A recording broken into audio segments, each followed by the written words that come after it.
leaky. So they buy a new ship for the UNP. But with the same old driver, some man they call Bandy. Because the first ship to go straight. This man steering like a BNK. 50,000 US disappear. Union and ball corruption. Next to this, she house for ammunition.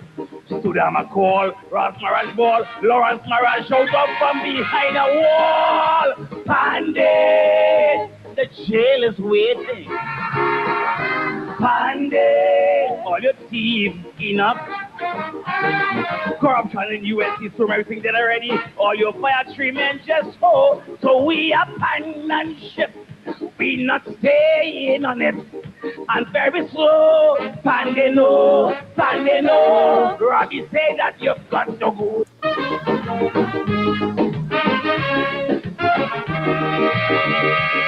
The UNC is shipwreck and leaky. So they buy a new ship called the UNP. But with the same old driver, some man they call Bandy. Because the first ship to go straight. This man steering like a BNK. 50,000 US disappear. Union and ball corruption. Next to this, she house for ammunition. Stood on a call, Ross Maraj ball. Lawrence Maraj showed up from behind a wall. Pandy, the jail is waiting. Pandy, all your thieves enough. Corruption in USC, so everything that already. All your fire tree men just hold. So we abandon ship. We not staying on it. And very slow. Pandy no. Robbie say that you've got to go.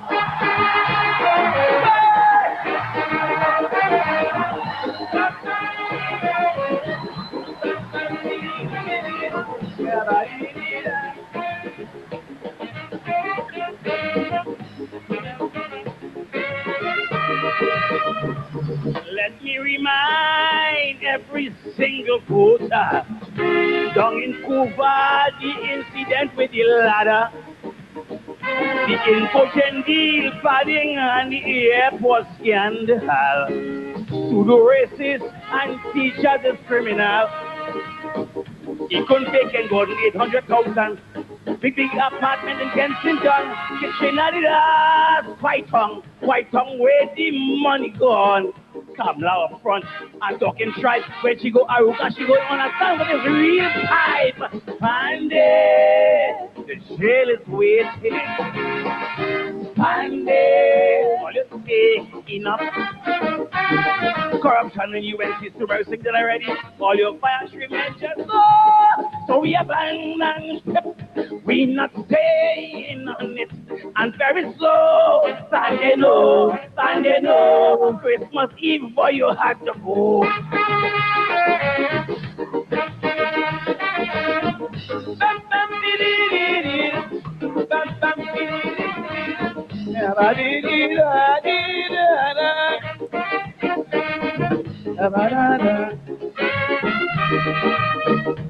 Since you in power, brother, is only bloodshed. Every day, 2 or 3 people dead. Prime Minister lived in the house peacefully. Nobody never killed nobody. Soon as you come with your big white head, Mother Sengo Griffin has set up bloodshed. A loose cannon is at large. A dictator is in charge. For corruption, you're going to be charged. You're going to get a cell phone. So damn right. Bandit, the jail is waiting. Bandit, all you take enough. Corruption in US is everything that already. All your fire treatment just go. So we abandon ship. We not staying on it. And very slow. Pandy no. Robbie say that you've got to go.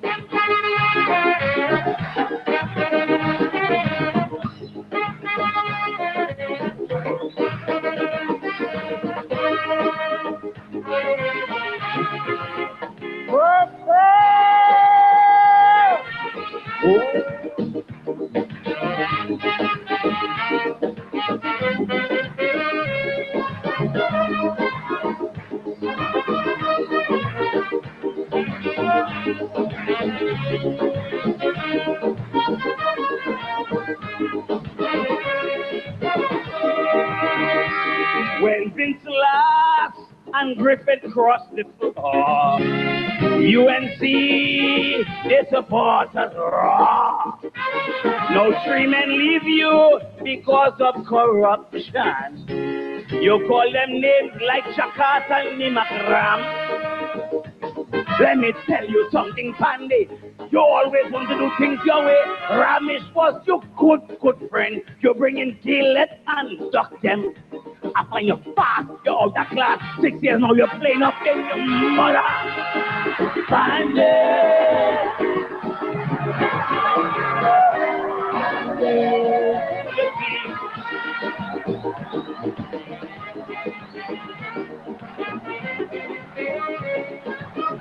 Mr. Western Rollins, the Croco!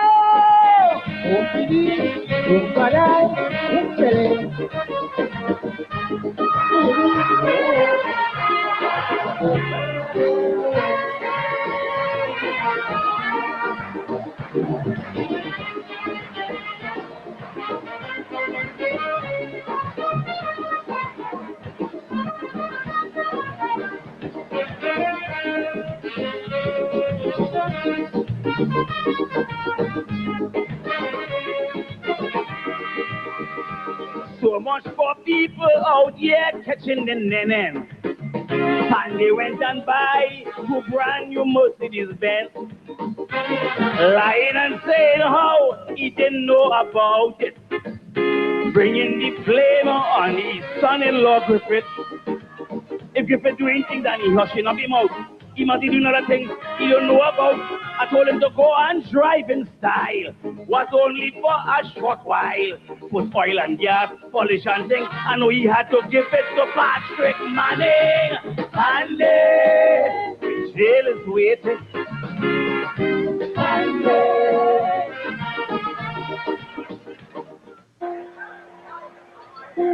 if you're happy for PNM, raise your hand. If you're happy for PNM, raise your hand. If you're happy for...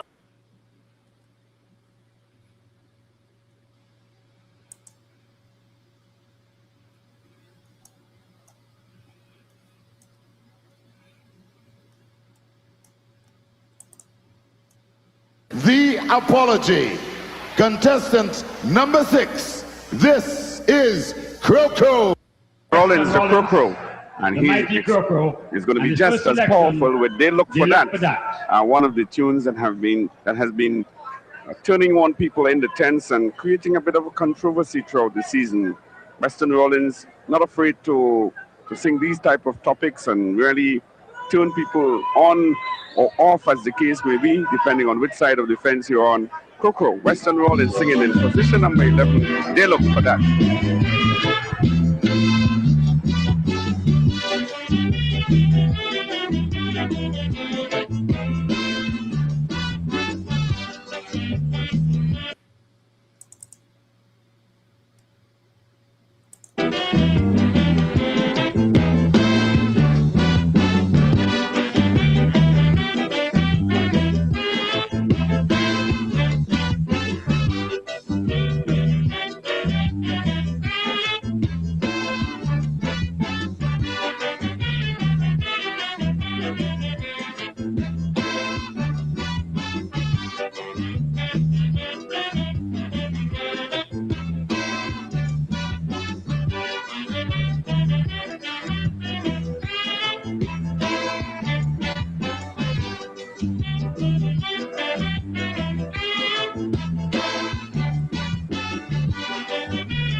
November 7th, I see black man cry.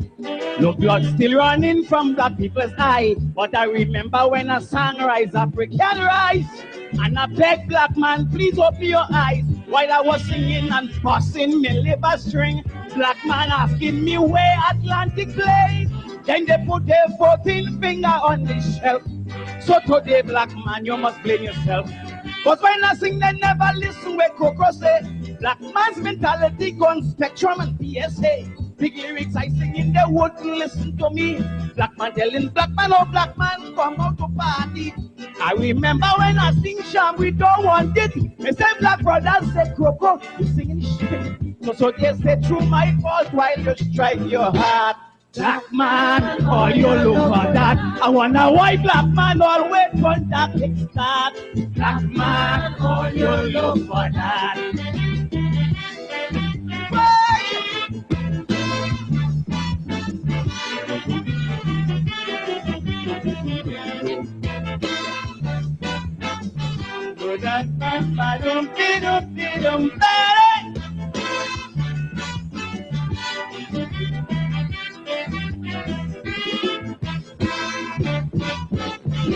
A man on a charge for interfering.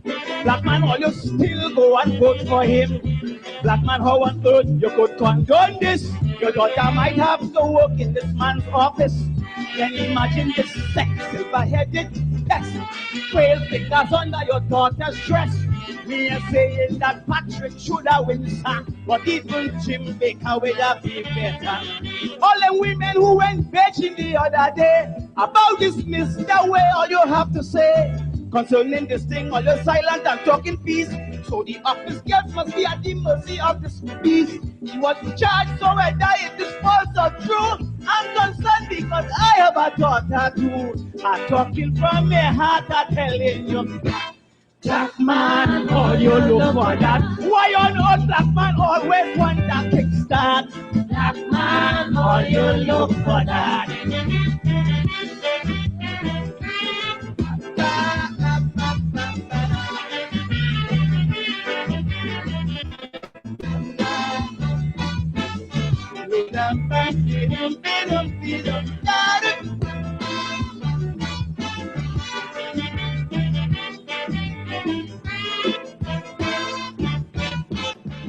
Tobago, I was really annoyed with you, but I realized all you get too. Who would have believed both of them with a side with Panday and give away Tobago's best holiday?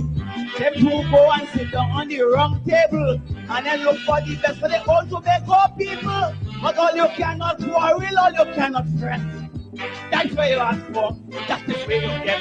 We still love Nelson and Calypso Rose. The world know we honestly recognize those.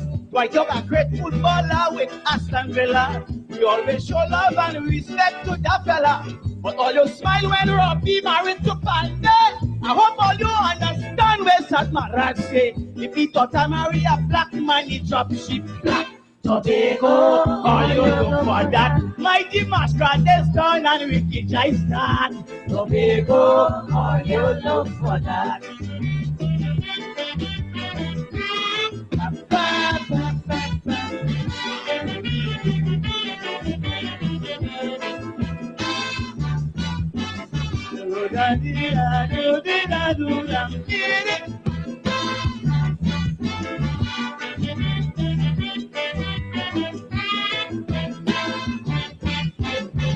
Remember slavery on the plantation? Master used to use a black man to beat black man. So when I hear 17, I got a pain.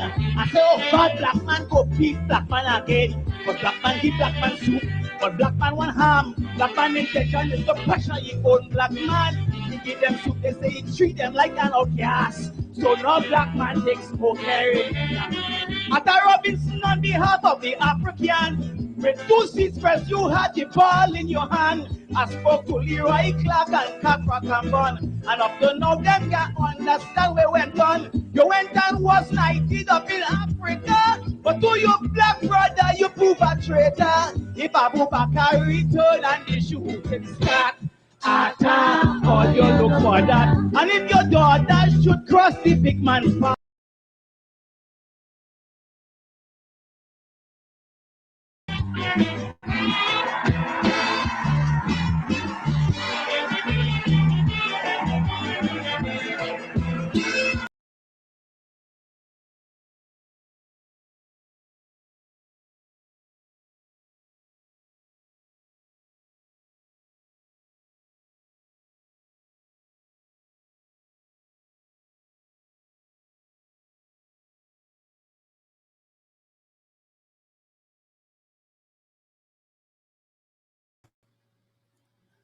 the managed man of Calypso, Weston Rollins, the Crow Crow.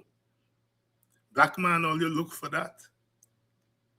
I wonder why black man always want a kickstart.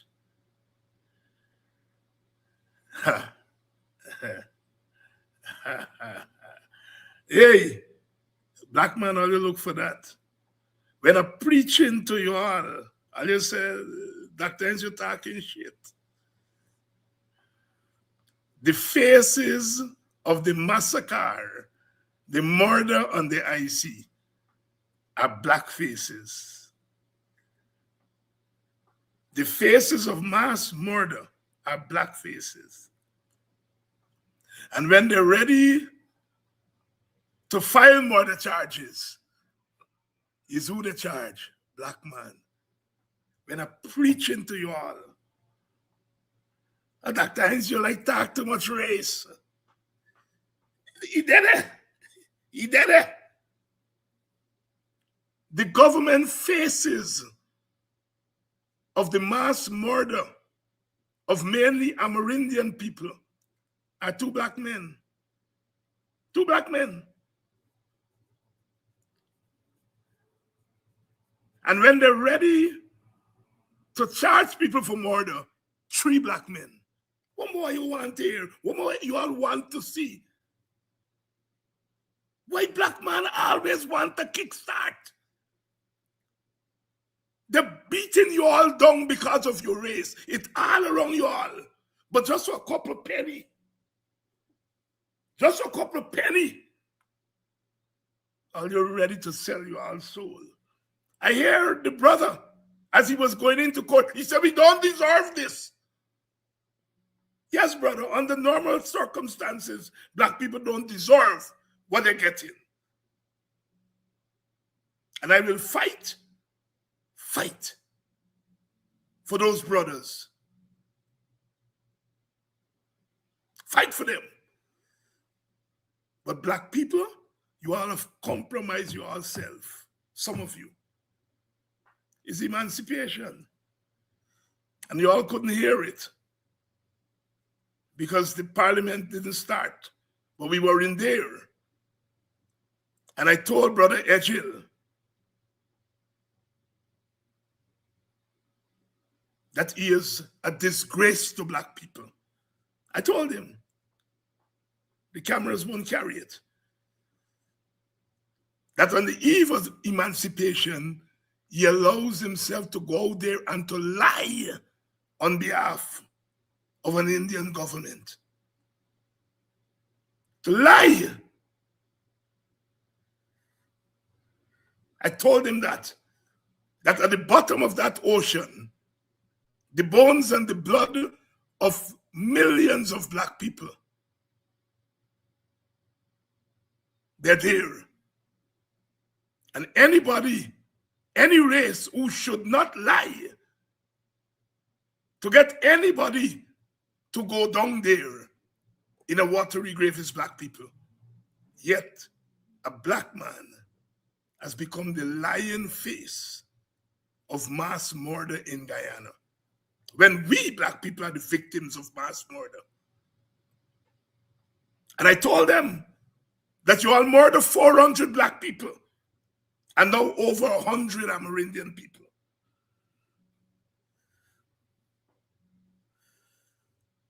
I tell them, black man, why you all always want to kickstart?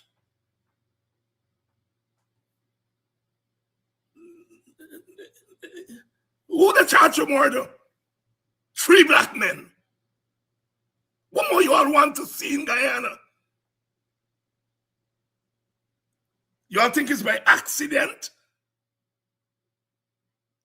that when they build the bridge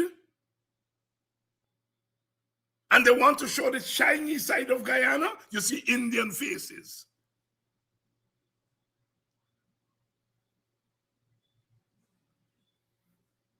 When it's the dirty side, the murderous side of Guyana, black faces, black faces.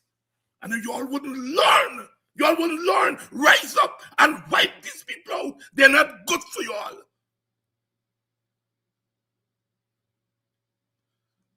Anyhow, that time's a stark race.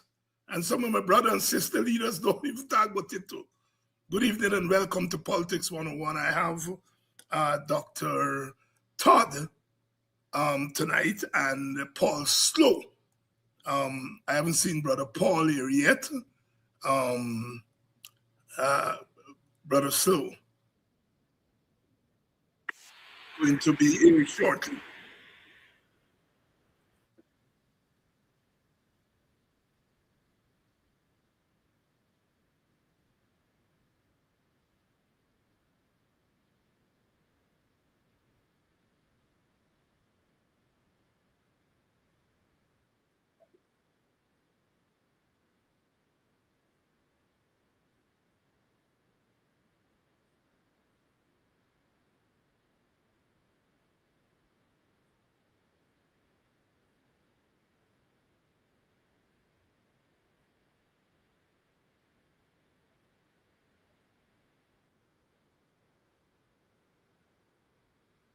Huh? I'm not seeing them. Okay, go ahead.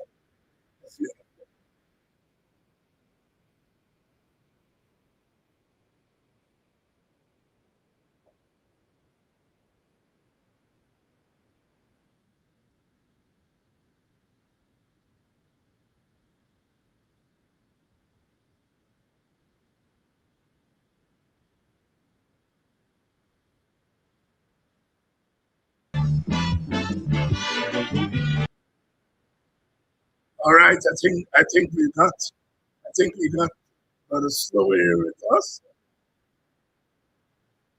That man only look for that. I would not stop telling you all that. Guyana is a dangerous place for black people. I repeat what the brother said when they handcuff you and carrying in the jail. We don't deserve this. Well, of course, we don't deserve it. And if you don't deserve something, get rid of it. Don't compromise yourself with it. Not the brother who was charged. I'm talking about black people, some black people. That's why I told Edgil, he's a disgrace to black people. And I'm glad I was able to say that. The state has murdered over 100 people. And the person to lie about it, to become the face, is a black man. If anybody should not take part in mass murder, should not justify, should have nothing, tell Jack Dio and Ali, Lewana, you all go up in front. But no, the black man push himself in front. And then when the politicians should be held accountable, they pass the blame on to ordinary workers, working people. But who are the working people? 3 black men. It's not by accident. It's not by accident that those 3 men are not Portuguese. They're not Indian. It's not by accident. Black man only look for that. I ain't stop. I'm gonna stop. I love you all, so I wouldn't stop. I have guests tonight. I got to behave myself. I have brother Paul and brother Dexter Todd, and we are going to be talking in particular about the charges that were brought by the government. Of course, when we get in trouble with these things, we turn to Brother Paul Slow and Brother Dexter to tell us what time of day it is. And they're here. Let me bring them in. Good evening, Brother Paul. Good evening, Good evening, Dr. Doc. Good evening, Good evening. Good to all the evening. viewers. And Good evening. it's Good unfortunate evening, that Dr. we. Dexter. Good evening, sir. It's always a pleasure to be on with you on any program. Thank you. I See, always sit as your student. that's it. All right, all right. And what you all may not know there in the audience, Dr. Todd used to be a policeman. Yes. Yes, he Used used to to be be in a police. policeman. Yes. And although Brother Paul is not a lawyer, is not a trained lawyer, he is what you call a people's lawyer, you know? Yeah. I mean, no, but Doc, the correct term is barroom liar. We call them back in the day barroom liars. That's it. Oh, The liars, they're not liars, but policemen with knowledge in the barroom who would then defend and represent other members, their colleagues. So it's barroom liars. backroom lawyers. Good evening and welcome to Politics 101. All of you, please share the link because, of course, tonight is going to be very, very informative. Paul, let me start with you. As a policeman, and I always tell my audience what you always tell: you're a police. You don't condemn the police as an institution. You condemn those who violate the institution, who abuse the institution. You're a policeman. When you got the news that boat capsized, as a policeman, what started go through your mind? Well, I received the news early this Sunday morning. That would have been Sunday, the 19th, I think it was. I received the news early in the morning. I got up and decided to check news, and I saw it. And the first thing came to my mind is about survivors. Because when they said that the boat capsized, I was thinking about the survivors. I was also thinking, because anyone who follows the travel in that area knows that boat normally has a lot of people on it. A lot of people, including children and women. And my thoughts went out to them. What happened to them? And wonder if the rescue operation was speedy enough to make sure that those persons were saved. That was my first thought. You heard it there from Dr. Paul Slow, honorary doctorate here tonight. And Dr. Todd, the same question for you. When you got the news, you are a lawyer, and once a policeman, as a policeman, old police. Of course, Paul taught me that you get two types of old police. Yes. So you are both one type of old police and a lawyer. What went through your mind when you first got that news? Thank you, Dr. Hines. I think I was, and I still am, very much traumatized by this incident. I think it is definitely not one that I have expected to see in my lifetime. And I know both of you, Dr. Hines and Mr. Slow, who are my seniors, this must be deeper because this is not something you have experienced at all in the lifetime of Guyana. I mean, we have had tragedies before, but never of this magnitude. And I think more and more as you know, you listen to the families and you listen to the survivors, you cannot just get your mind off of what would have been the last moments of those who perished. I mean, it is really sad, and I think it hit home more because you know some of our most vulnerable people perished. Many children, and babies. You when you and I saw how some of them were lifted, you know, out of that water, and just shortly after, just buried in that manner. My heart continues to bleed for them. So I think a sense of real deep grief really got a hold of me, looking and experiencing this in my lifetime. And I can only imagine what the others are feeling, especially those who have lost an entire family. An entire family. Gentlemen, you know, one of the first things you learn as a student of politics is that government was created to do things for people that they cannot do for themselves. I want to repeat that for this audience. Government, the idea of government that eventually became a reality, was that we needed an institution to do things for people that they cannot do for themselves.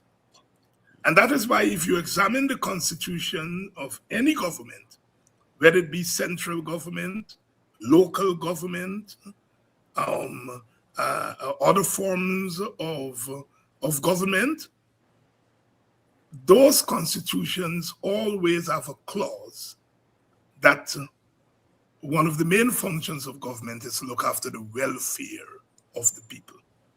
Government do a lot of other things for the welfare of the people. I want to go back, Paul, to the reason we created government, to do things for us that we can't do for ourselves. And the government then create institutions to carry out that functions. Institutions such as the police force, such as the army, such as the civil service. And so therefore, when disaster strikes, at the magnitude at which it struck us these last 2 weeks, ultimately, it is the government that has to take charge. It is the government that has to take responsibility. The buck stops at the government. And I think you all know where I'm going with this, because it looks as though this government is trying to get rid of its own responsibility as government. Individuals or families, when tragedies strike, they are not the primary stakeholders here. They are not the primary actors. The primary actor is the government. And so, Paul, I want you to do for us something that you are extremely good at doing.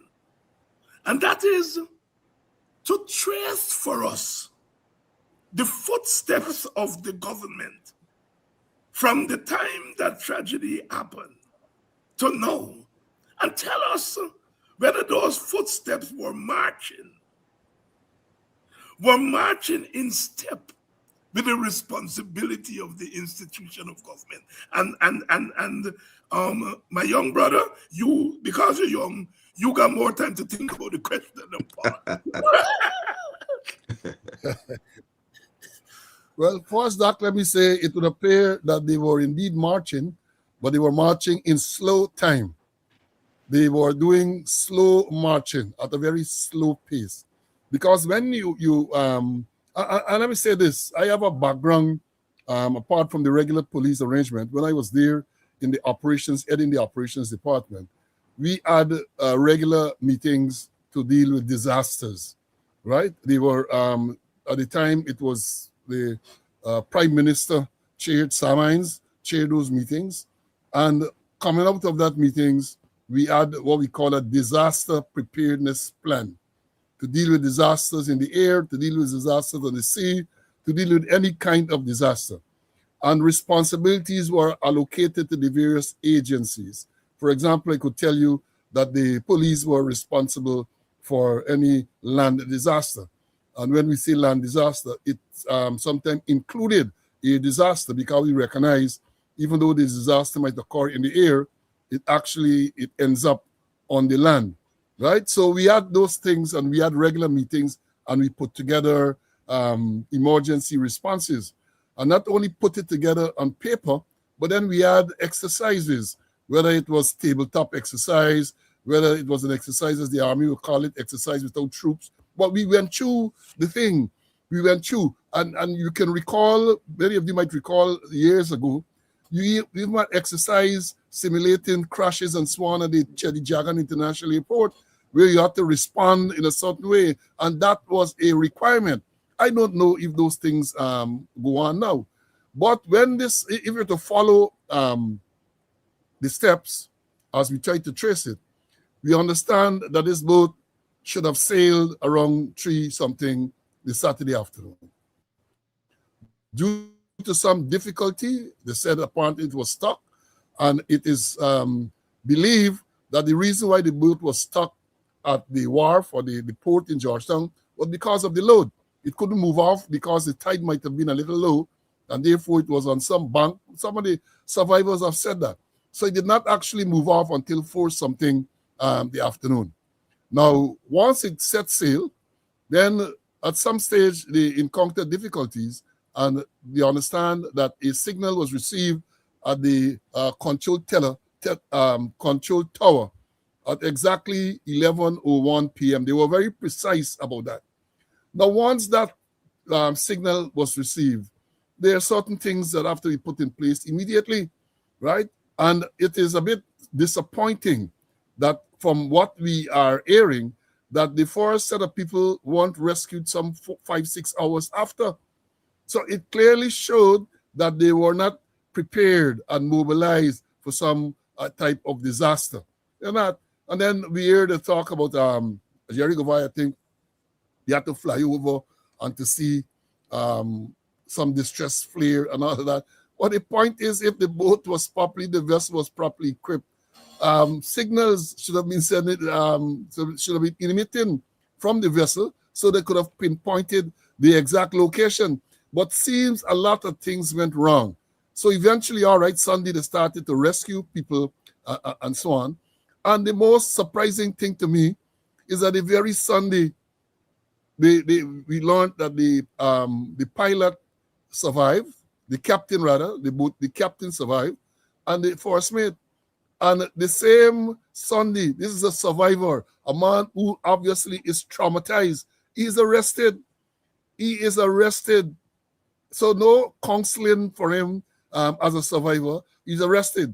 And then, of course, they're telling us that he was checked. This is what Bishop Ejel is saying. Same Sunday, they came to announce that he was found to have been, his bloodstream had marijuana and all that.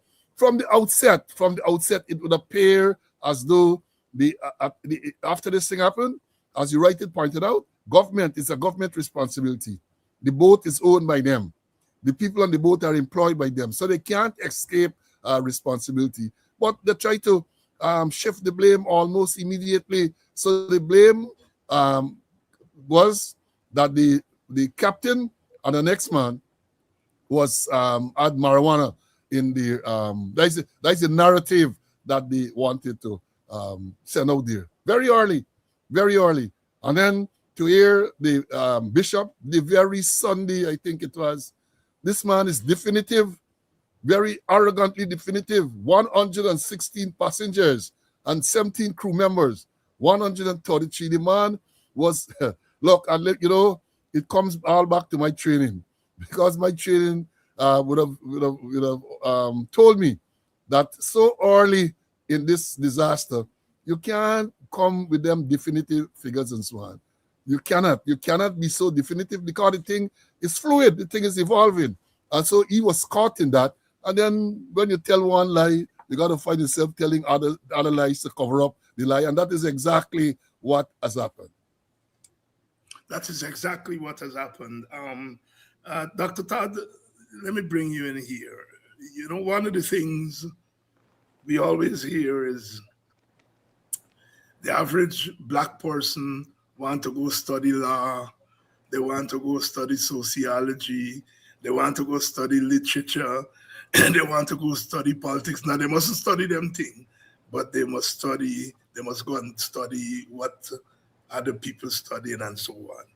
And I'm deliberately, in my own way, I'm deliberately quoting that, Because I said at the beginning that when something like this happens, the government becomes the primary actor.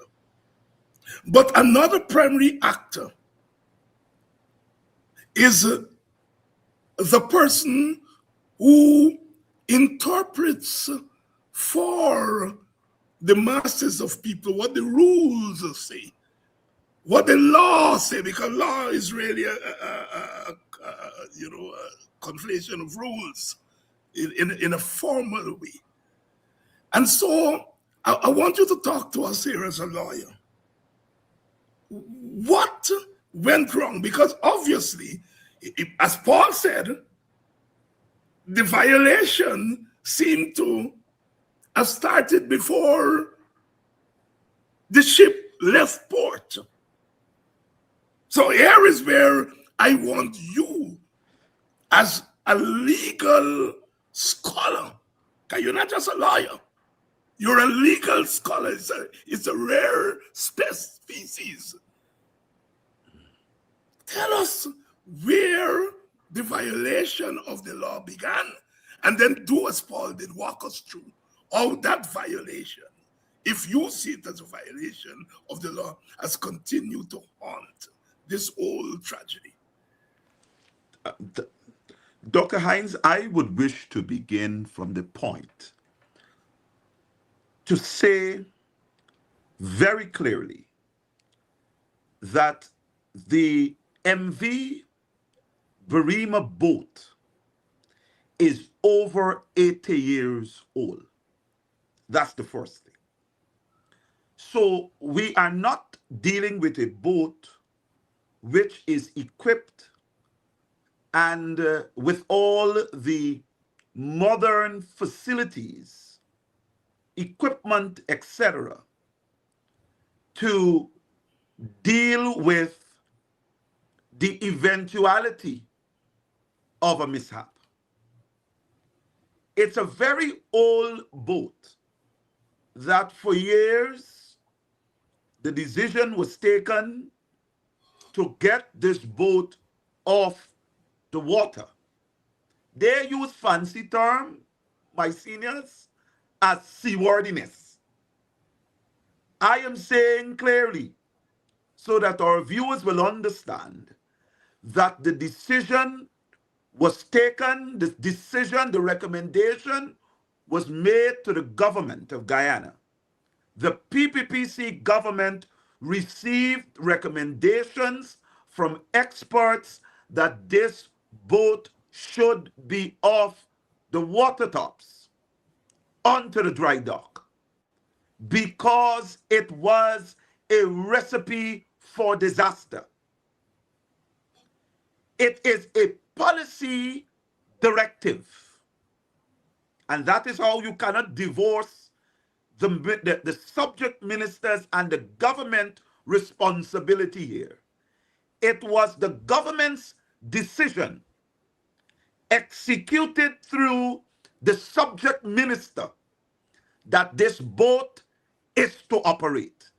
Whatever little repairs are to be done, whether it is adequate repairs, etc., it is to remain on the water tops. Now, this boat, in the eventuality that there would have been a failed engine, developing engine problem, government supplied on that boat a generator to be able, because the generator on the boat was not working. Government knew that this boat must make a 27 hours journey. Not a 10, not a 5, 27 hours journey out of Port Georgetown. And therefore, it is the government's policy. It is the government's regulations which says that the boat must be manned by a captain and a mate. And while the boat must be manned by a captain and a mate, there would be a shift system. So at the time of the sail and the unfortunate incident, the captain who is charged with the capital offense of murder was not in charge of the vessel. Now, I have heard ridiculous arguments, some which burns my ear, especially coming from the Attorney General, that the law says that the captain is the responsible for the boat. If you can't have it both ways. You can't want to rely on international law, international standards, but you yourself have set policies and regulations which would obviously break that protection or that international guidance in which a captain must be on board that vessel and be in charge of every single thing that is happening on that vessel. It is not the captain who decided that a shift system will operate. It is the government of Guyana. Then you cannot say if a man is not responsible and he has a time off. Imagine. And this is what the government does not want the people of Guyana to know. That within that 27-hour sail, there was a shift system which allowed the captain to go, take his rest, relax for over 6 hours without having any responsibility for that vessel. The captain gave a very clear guideline and understanding of what happened. That number one, during this incident, he was not in charge of the vessel. Number two, by the time he got out of his cabin and recognized that the boat had canted, he was the first person to have fallen off of that boat. The first person. And he could have only been hearing screams, and in his screams, he would have been hearing the calls by the other members of the crew for help. Now, I want to walk for a minute you through the fact that government one knew that this boat was not operating at any standard level. I hear this big argument, and persons in the public domain are talking about this issue of weight, whether the boat was overloaded or whether the boat was not overloaded. There is absolutely on MV, the MV Marina boat, there is absolutely no method, system to test weight. None at all. No scale. No one has to record weight.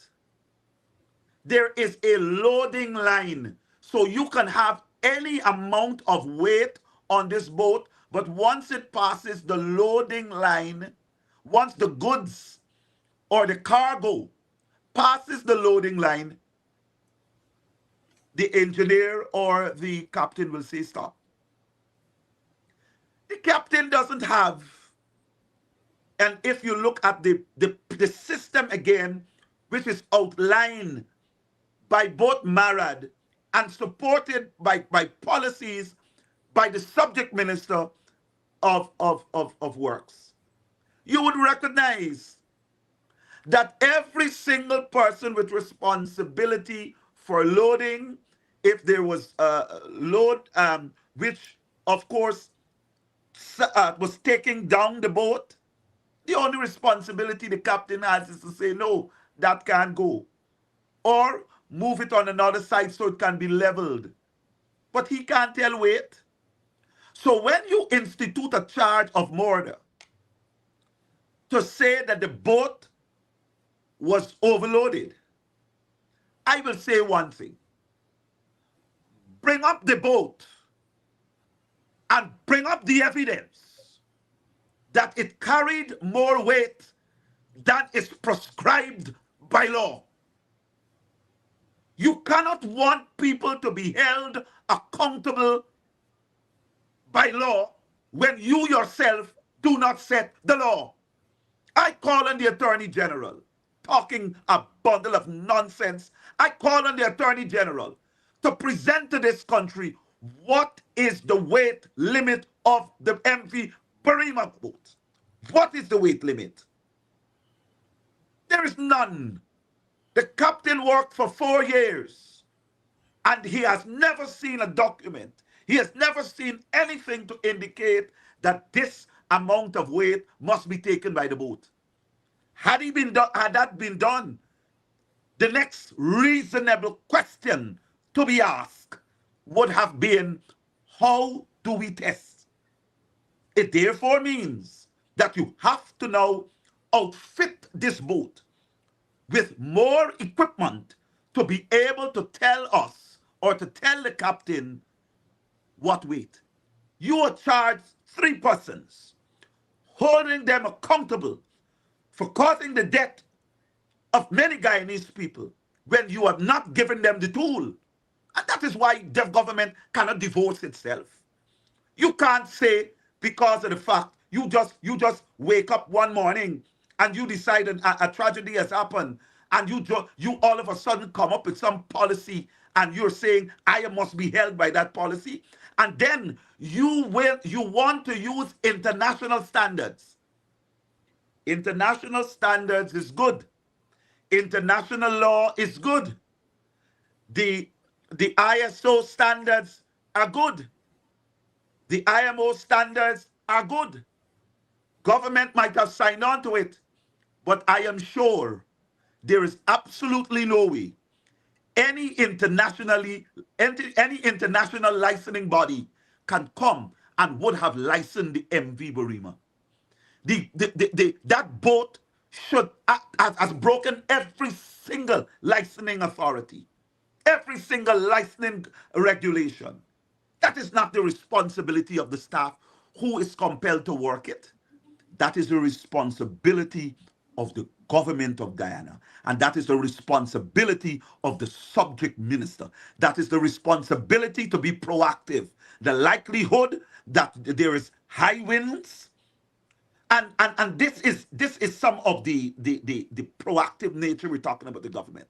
You know, just the other day in Venezuela, there's earthquake, there is high wind. Countries are experiencing high wind, but you don't take into consideration that this boat is not equipped. It's not a modern boat. They brought in big party boats, and you see all the modern outfits of these boats. And you don't envy. Now you want to hold the people who operate that to the same standard as you want to hold the boat and the captain for this old Perenge. This old Perenge that you send sailing up the river, the Essequibo River, for 27 hours with our Guyanese people. Guyanese must be outraged. Dr. Dexter Todd here. You all see why you all continue to, and you all trying to study law, yeah? Don't let people talk you all out of what is. If you come from where we come from, we're always up against laws and state that fighting us, and we can't get this kind of expertise to defend us. Send you all children to study law. And don't let people dictate for you all what you all must study. Now, you listen to Dr. Todd carefully. The state, the government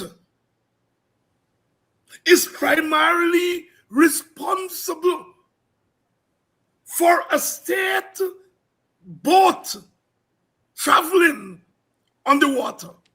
It's not the the captain. It's the government that is responsible.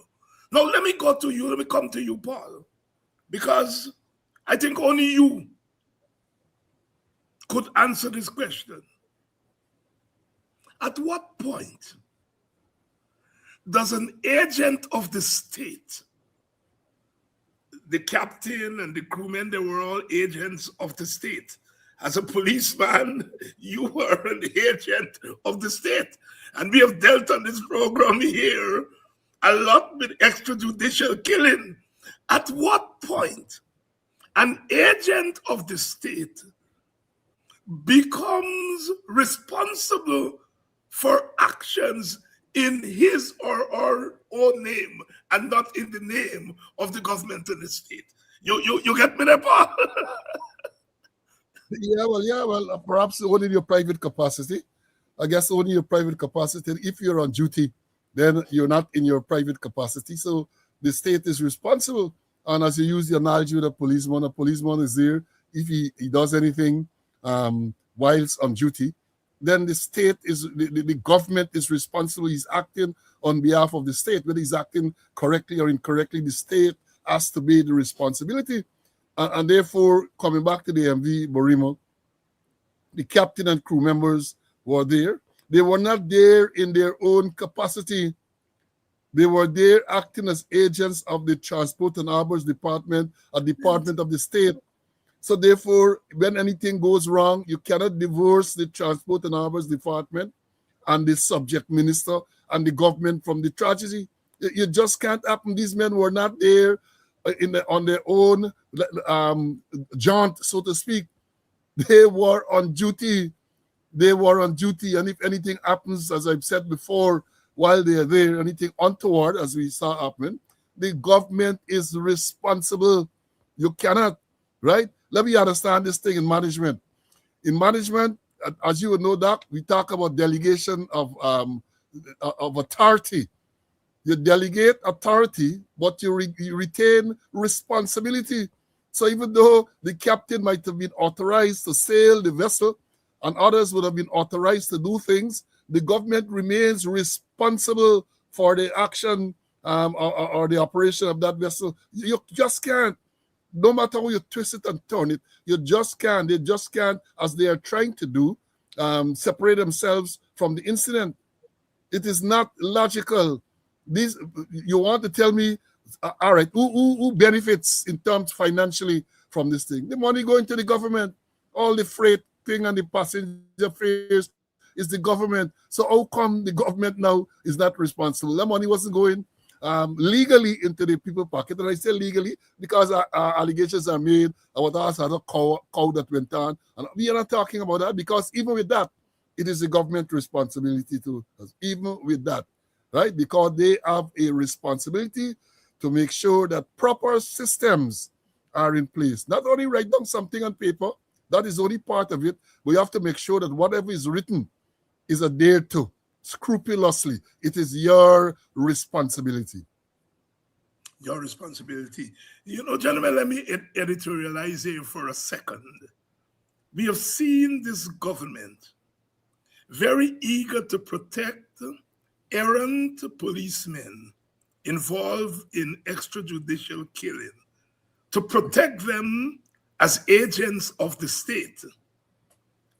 And now, these men who were running that boat, they are also agents of the state. But the state is very quick to kick them down. The state is not even waiting for the rest of the society to protest and so on. They're saying, you're guilty. So they're prepared to protect policemen gone berserk, but to kick people who operate in baskets that they give to fetch water. Because that's what happened. I don't mean to be insensitive, but the boat obviously was a basket given to these operators to fetch water. And they're prepared to throw those people to the wolves. Double standards. I just want to point it out. Paul, I'll come back to you. So, the DPP advised that charges should be made against these three men. Talk to us about it, because you know the police better than all of us put together. The police now comes into play. Yes. I had to listen carefully when you said DPP. I thought you said the PPP. So I thought you said that the PPP recommend charges, but then I thought myself, you're on form. Now let me say this. Yes. Because I've been mulling this all along. What would have happened? At some stage, very early in the game, and I've been saying this, the police, I have been urging them that very early you have to get statements from, starting with the survivors. Yes. You have to get statements from the survivors. I learned that they were, after arresting the captain, Ejil and them talk about statement from the captain. If you arrest a person, that person has no obligation to give you any statement. Because, and then the question was asked, and I had to compliment Leroy Smith for asking that of the Prime Minister on Friday. When these men were arrested, the captain in particular, what offense did you put to them? What were you arresting them for? Right? I don't think that was ever answered. So the police would have started to take statement. I suspect they would have started initially with the survivors and then other people, maybe the people at the loading wharf, and you would have taken statements from them, right? Police also has a responsibility that once bodies were recovered, they have to make sure that those bodies were identified. That's police work, because there's the people who are investigating. You are going to make sure that the bodies are identified by the next of kin. You have statements from the next of kin too, because they don't just go and say, well, this body is so and so and so. You have to get a statement from them.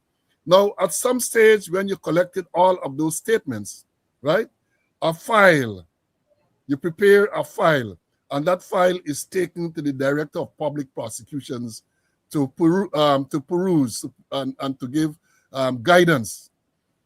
It has been said, well, some people said that in the file, maybe there would have been a report. Somebody write a report, and that would have been sent to the Director of Public Prosecution. And the report is going to be usually written by the most senior person conducting the investigation, right? They'll write a report. It goes to the DPP. I am willing to bet, I am certain, that when the police wrote that report and took it to the DPP, they did not recommend the charge of murder. I suspect they may not have recommended any charge at all. They just put the statements together, put together a report that would have been taken to the DPP. The DPP said that having perused the file that was presented to her by the police, she decided that a charge of murder was the appropriate charge for those three men. That is the DPP's decision.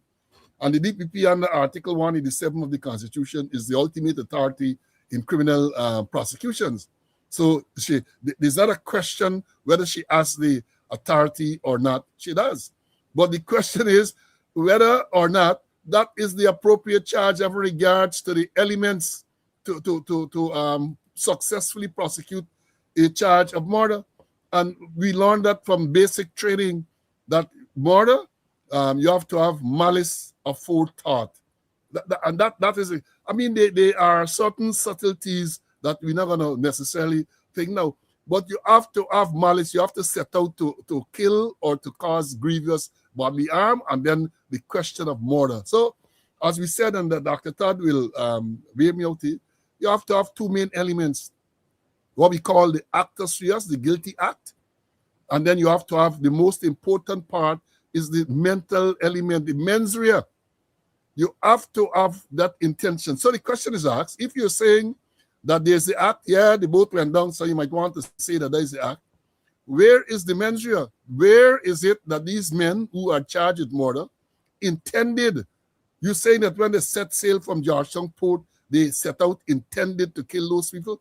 And if they did not intend at that time, you're saying that during the course of this journey, before this incident, they formed the intention, because don't forget, they are charged jointly. They are charged jointly. So basically, you're saying that they acted together to commit this this heinous act. And let me say this, because I said it today on my program. I recall there was a matter some years ago, around 2006, I think. Henry Green was the commissioner, perhaps sometime shortly thereafter, and an allegation of rape was made against him. And an investigation was done with the aid of some people from Jamaica came to assist in that investigation because they wanted transparency. And a file was sent to the Director of Public Prosecutions. And before the Director of Public Prosecutions, the same Director of Public Prosecutions advised the police that Green should be charged with rape. Green preempted everything and moved to the High Court. And I think it was Ian Chan.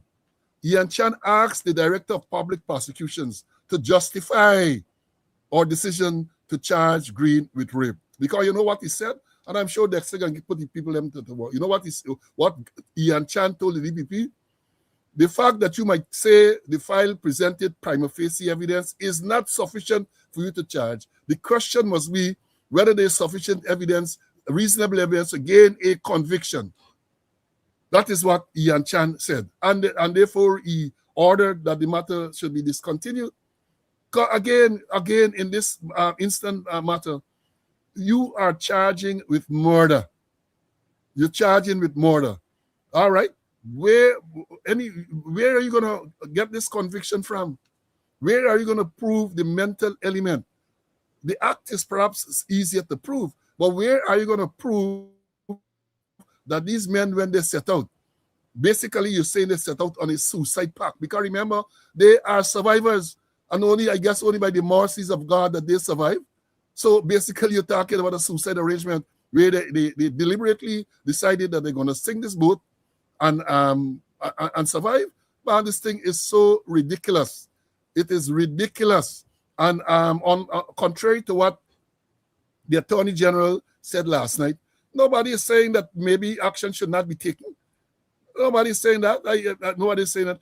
What people are saying is whatever action is now being taken is premature. You announced that you are putting together a commission of inquiry to inquire into this matter. Why rush to charge? Why rush to charge? And I believe, and that is rhetorical, because I believe why they rush to charge is to prevent these persons from main witnesses. These are key witnesses. The only two surviving crew members on that boat, the only two surviving crew members are before the court charged with murder. So therefore, you're shutting them up. You don't want them to go to this this commission of inquiry, because I know any good attorney, even if they're asked to go, or even if they're summoned to go to the commission of inquiry, can advise them not to say anything. That is a constitutional right, not to say anything. So they really don't want to get to the bottom of this. And I said this before I take my leave at this juncture. You're charging with murder. You have already done so. They are charged with murder. They have implied that the boat was overloaded, because that's the only reason why they would have charged the goods superintendent. The goods superintendent was not on the boat. So you can't say he's responsible for sailing it into this wave. He was not on the boat.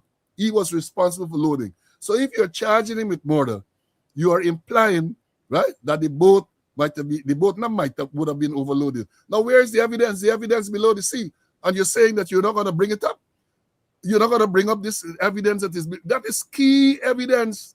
The wreckage is key and crucial evidence in this matter. I don't know where these people are, their legal training and all of that. And maybe it's not legal training, it's just the political training. It's the political leaning. Yes. Right? It's a political leaning, because these things make absolutely no legal sense. First of all, Dexter, I got to tell you, last night, I had a good laugh when you said that the police legal advisor, Mandel Moore, in reading out the names of the victim, the man called out the 72 names, right? And then said, others are known. The people are charged. Jesus, where are we? The people are charged with 72 counts of murder and murder of others who are unknown. So I guess the unknown would be the 5 people they say that have not been identified, as well as an unknown amount or know number of persons who perished, because I said repeatedly, and I'm repeating it here, and I want anyone to come and debunk this. If you did not know how many persons were on the vessel, you cannot know how many are missing. That is basic, simple common sense. They don't know how many persons were on the vessel. Agile told us initially 116 passengers and 17 crew, which is 133. And then since then, the figure changing. So they don't know. You don't have a proper manifest. You don't know how many persons were on the boat, because people will tell you that even the little manifest they have from people buying ticket and maybe booking online and so on, people just walk onto the boat, pay money and walk onto the boat. So they are not listed in any manifest. So if you have people like those on the boat, how do you account for them? I mean, if the people, and they again admitted that one, when they rescued some of the people who were rescued, then they discovered those persons, 32 they said initially, were not on the manifest. And then when bodies were recovered and identified, they told us that some of the persons who were killed, who died and were identified, were not on the manifest. So it's according to the talk, it's a hell of a hobble. They don't understand, they don't know what is going on, and all they're trying to do is to deflect and to deflect and to deflect. That is what they're doing all the time, and that is why these 3 men are charged with murder. Again, let me emphasize, they are charged with murder, not negligent homicide or anything, manslaughter or anything. They are charged with the capital offense of murder. Let that sink in. Dr. Todd, there's a lot for you to really comment here. Thank you very much, Paul, for walking us through the intricacies of this thing. You know, I commend our people for using social media as a form of education, as a form of information gathering.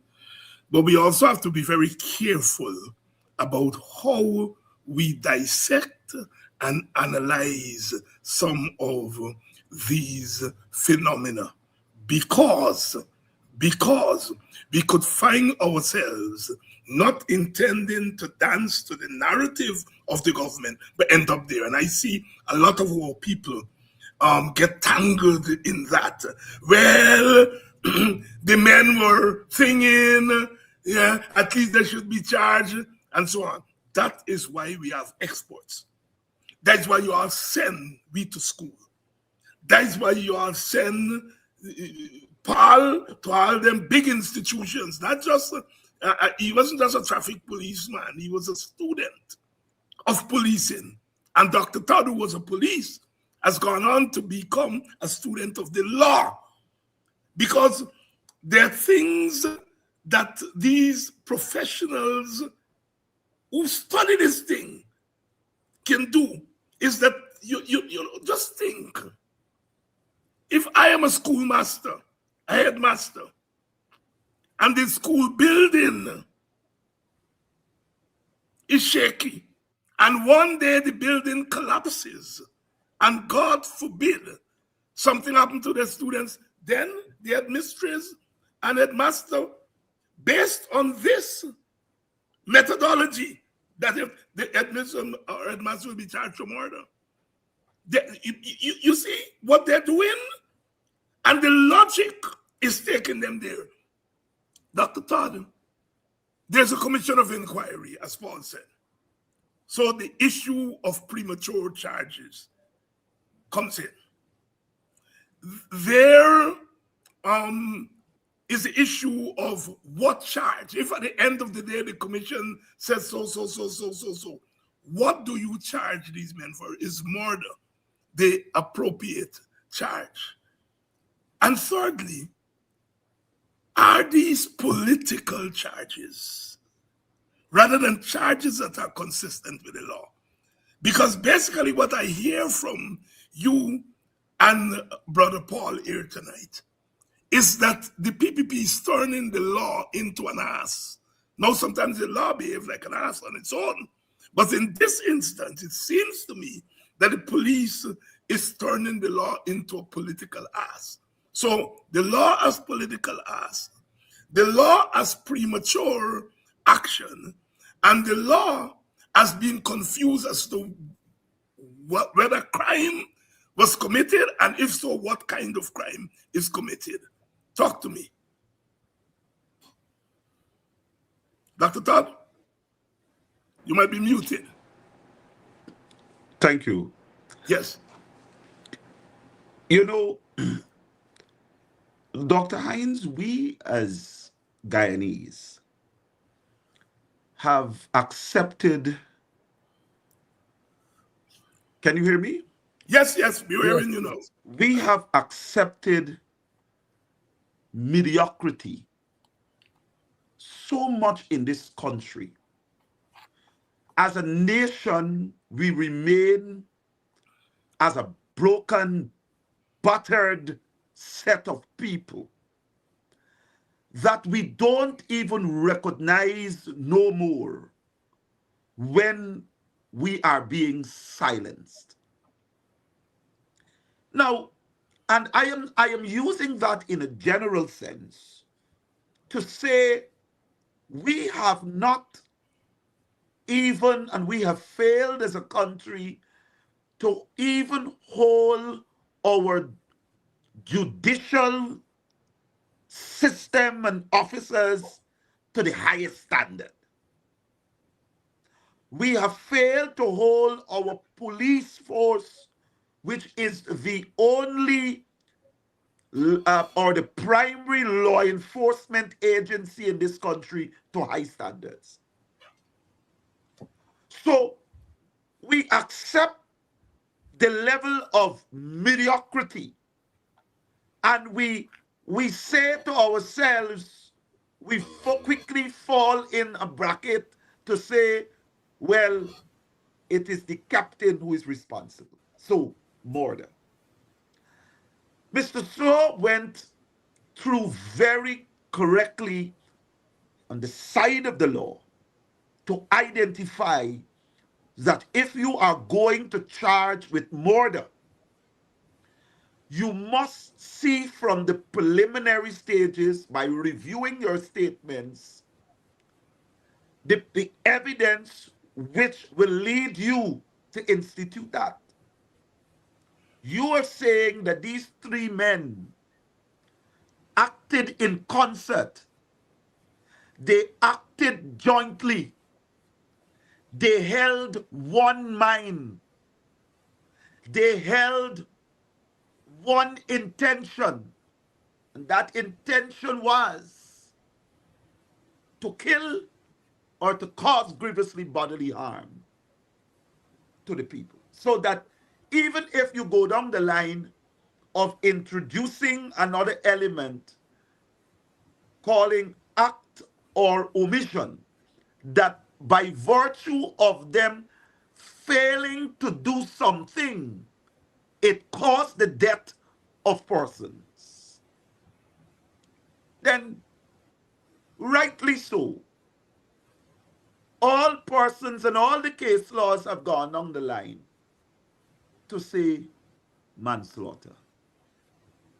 Now, the men, when they were held in custody, the offense which was put to them is that offense of manslaughter. So in the books, in the police record, it is recorded that they were arrested and an allegation of manslaughter was put to them, which they all denied.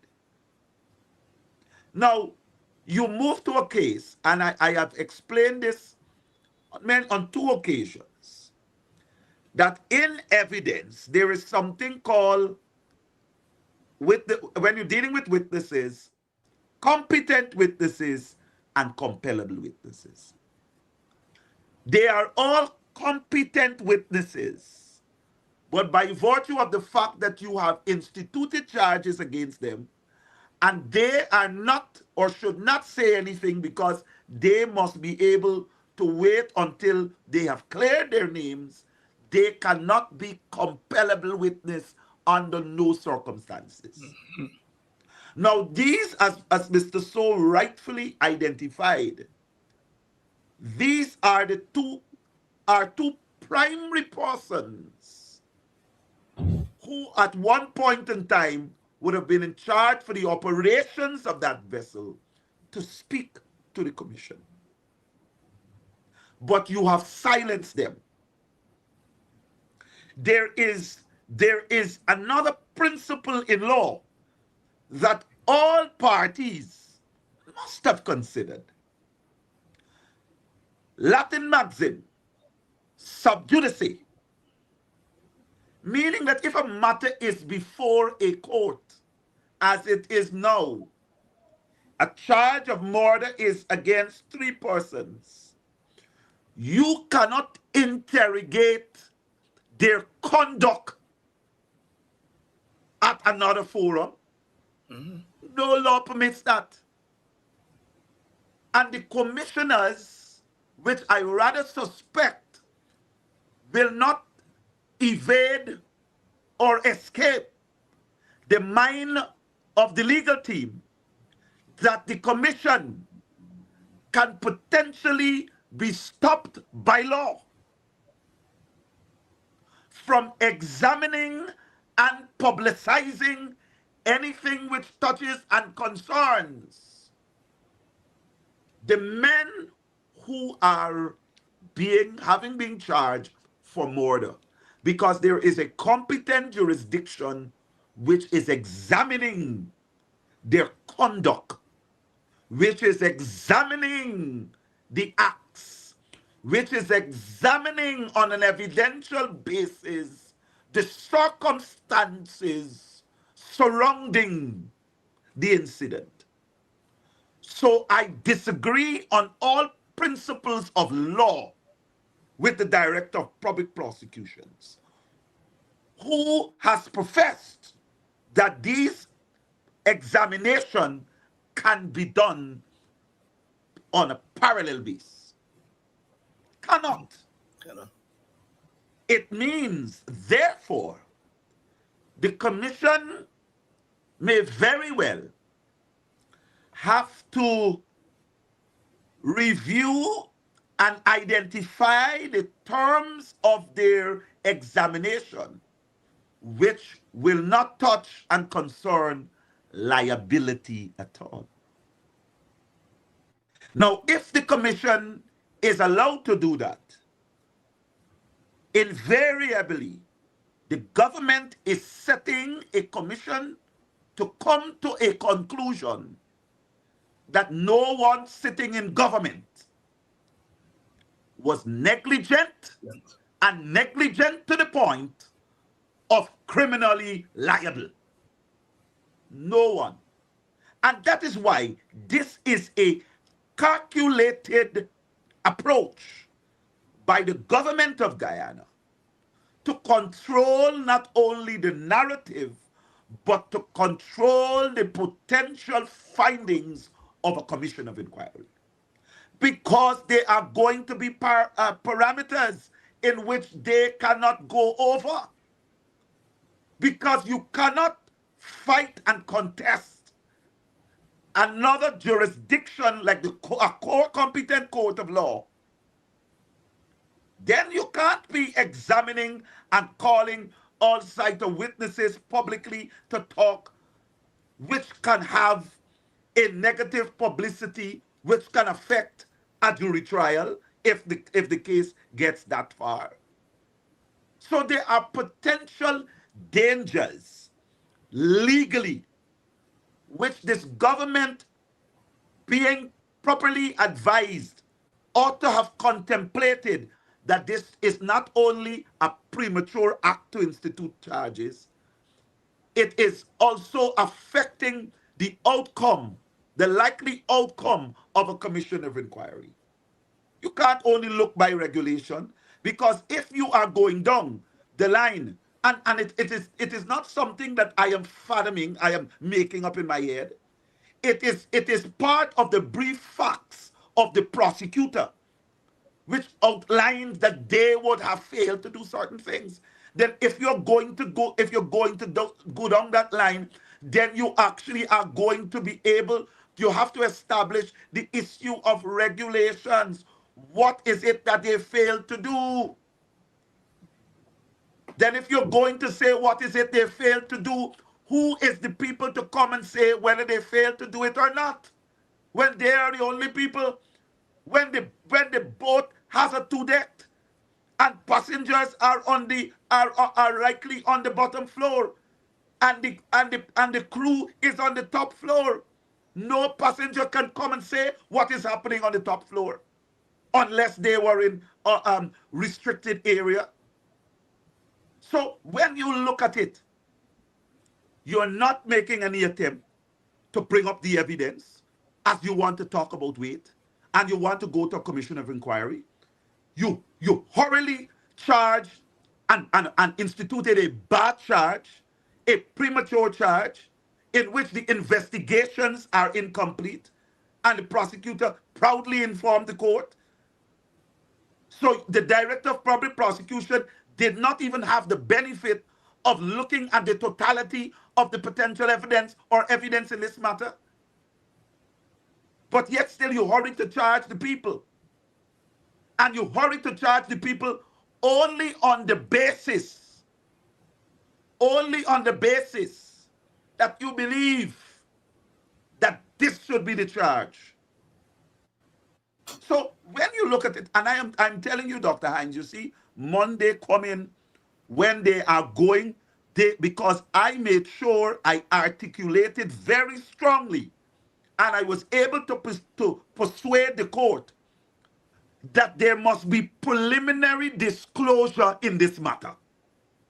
And the court ordered that Monday, the 3rd of August, that preliminary disclosures must be made. I will make public every single evidence, potential evidence, or not even evidence, the statements that a director of public prosecution's office looked at to say go ahead and charge. I will identify it. And I will say, how is it we're all have been very sensible Guyanese watching what is playing out here. How can you charge? How can you charge? It is a wrong charge. It is a bad charge. You are not even cooperating. You are more putting the men in a state of depression and psychological trauma. You don't want the truth. It makes me wonder, why is it that government does not want the truth in this matter? I am still trying to find that out. Dr. Dexter Todd here, and you all heard it here. You all heard what Dr. Todd said. The Commission of Inquiry is not to get to the truth about what happened. It's a Commission of Inquiry that is set up to clear the name of the government. And Dr. Todd, you and I were at the Arthur Chung Center on Monday, where the National Assembly was called insensitively. And we demonstrated. But we got a chance to look our colleagues on the PPP side in their faces and to observe their body language. And I think you will agree with me that you saw arrogance, but you also saw some scared people there. You saw some confused people there. You saw some cunning people there. And so all those emotions are playing themselves out there. And the one thing that has come out is that they're going to fight this thing to death to make sure. It's very clear. They're going to fight this thing to death to make sure that their names are cleared as individual and collective actors of the government. I think you will agree with me that we saw there, we would be dishonest to say that we didn't see a sense of righteous sympathy for what has happened. I saw some of that, but I saw the arrogance. I saw the cunningness. And I saw that PPP thing, that we're not giving an inch. And we're going to fight this thing down to the end. Am I out of place there, Dr. Todd? You're muted.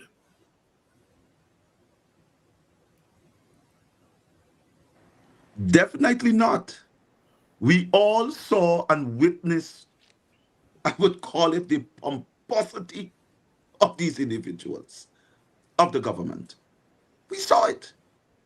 We saw clearly they're not sincerely interested in healing of this nation while we all mourn.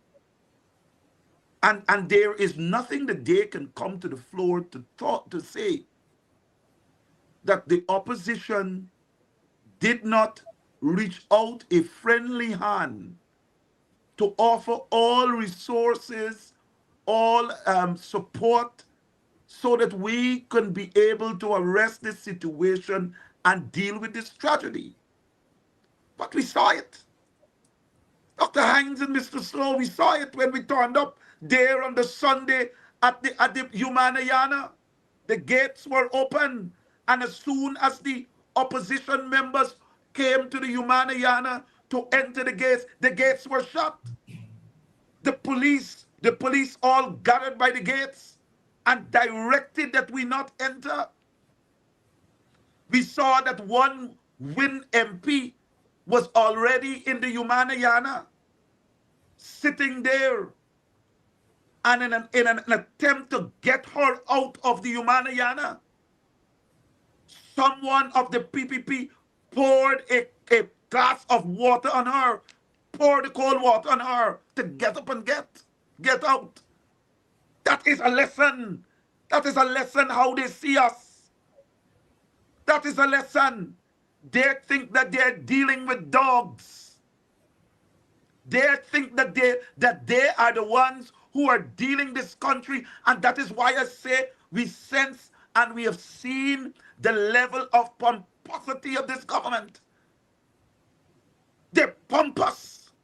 They're powerful. Even in the face of this tragedy, they demonstrated arrogance, ignorance, right through.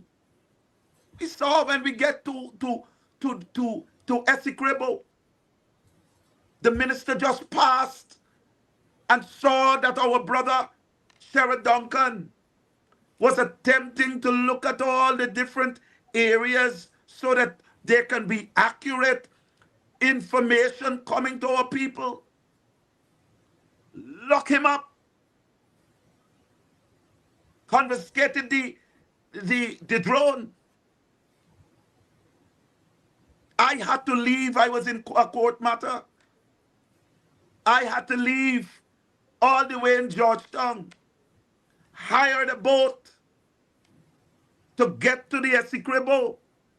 And I loudly declared on the phone as the other MP held it, well, I am coming.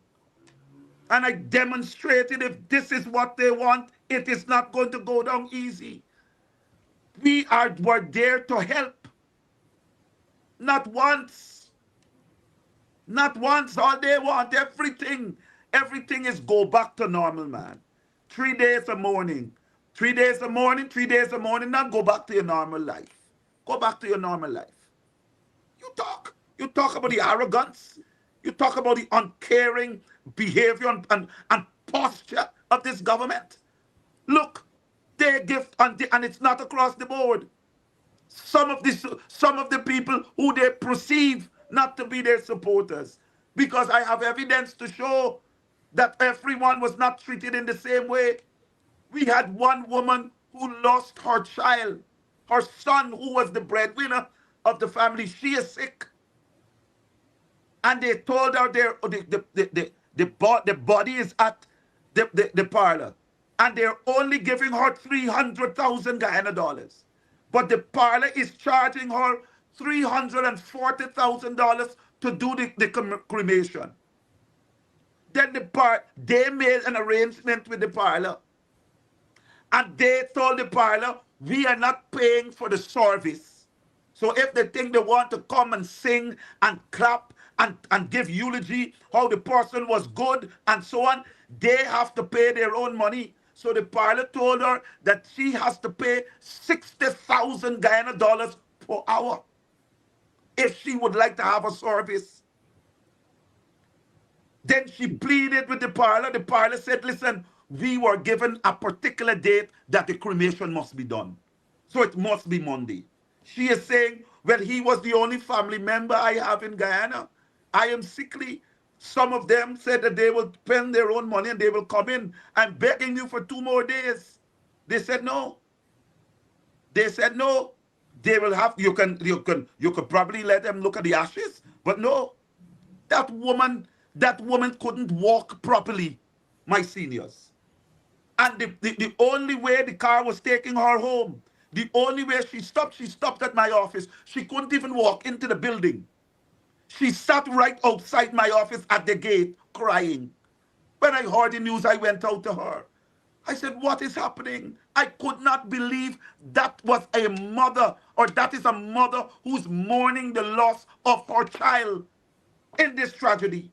And that is the treatment she's getting. I had to put her in my car because I was leaving for a meeting at Congress Place. I had to put her in the car and call the Congress Place, organize and activate our social services group immediately to take her back to the parlor. They took her back to the parlor, and of course, you know, they let the parlor have it. But immediately it was rectified.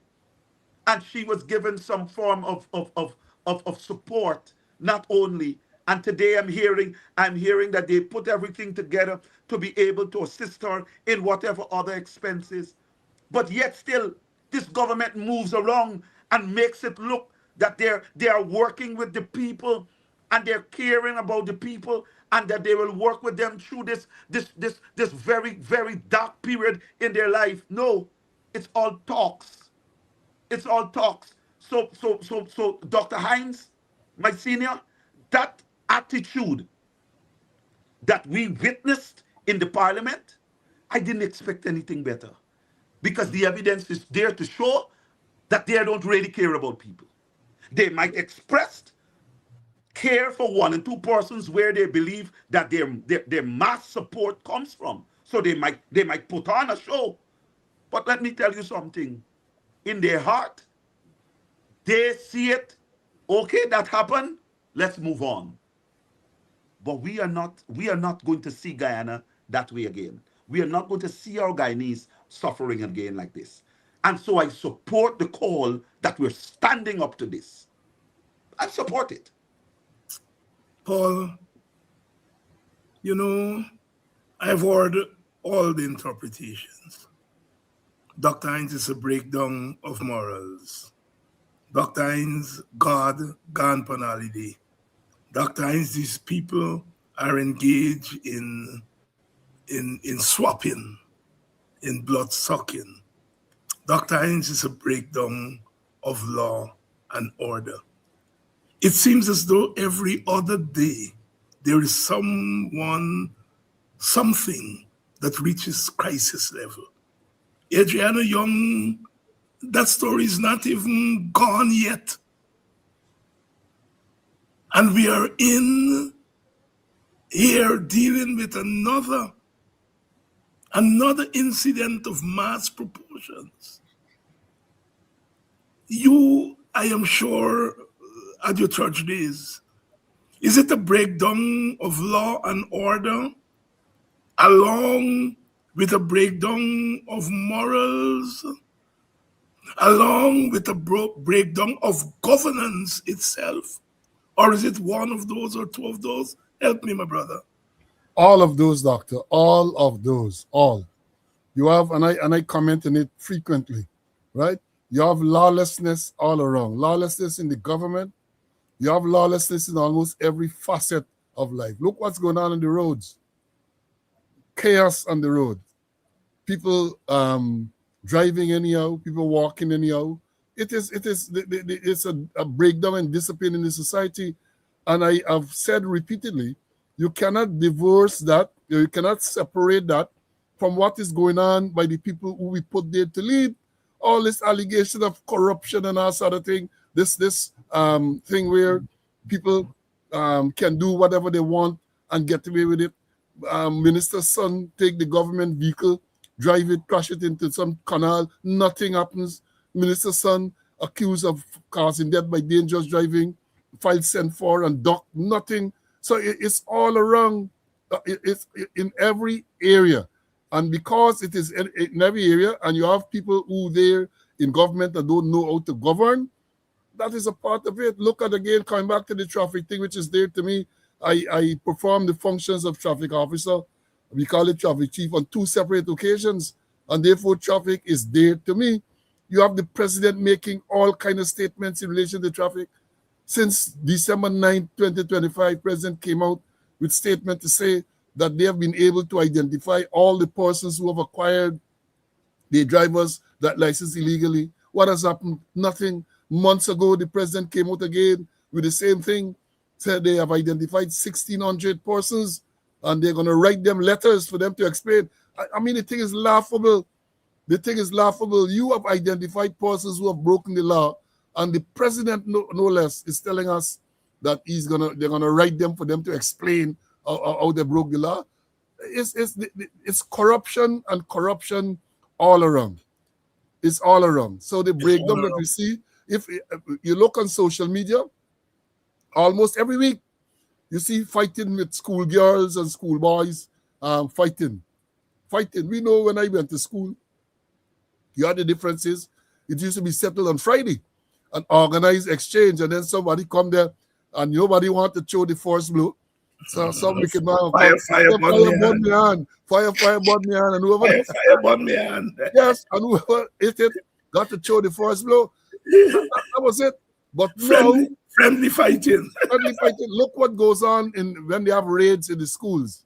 When they have raids in the schools, you find all sort of implements, scissors, you find tie guns. Why would the children be going to school with those things? They're doing tailoring, they're not seamstress, right? It is a breakdown of morals, it's a breakdown of law and order, and they don't want to admit it. They don't want to remedy it because they benefit from that. So that when, for example, the same thing that I said about the minister's son, if you had a society that is governed by the rule of law, the minister's son would not have been able to drive a government vehicle into a trench and get away scot-free. But they want this type of arrangement. So when something like that happens, you can call somebody and tell them, say, look, cover this thing down for me. And you get that.